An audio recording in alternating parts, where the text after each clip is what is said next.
Və yaxud deyirdilər ki, baxma, Rafael çıxır danışır, çox şey danışır. Deyən yoxdur, düz danışır. Danışıram, bəli. Çünki eşidən yox, dinləyən yox, sayan yox. Danışmalıyam da.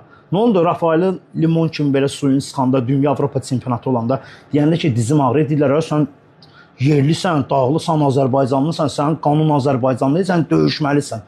Mən razıyam. Bir günüm ki, və ayağıma dərman lazımdır, dərmanın pulun lazımdır, iynəsi. Federasiyadan mənə nə cavab oldu? Mənə deyirlər ki, Rafael'i bezdirmirsən sən də. Və dünyanın bir nömrəli idmançısına Rafael'ə bugünkü gün deyirlər ki, bezdirmirsən, bəs nə qədər iynə vurmaq olar? Mən robotam, mən nə istəyirəm? Mən deyirəm ki, mənə maşın alın, mənə Apple-ı verin, ayağım zədəlidir. Bunu iynə vurum ki, hambal kimi işləyim də.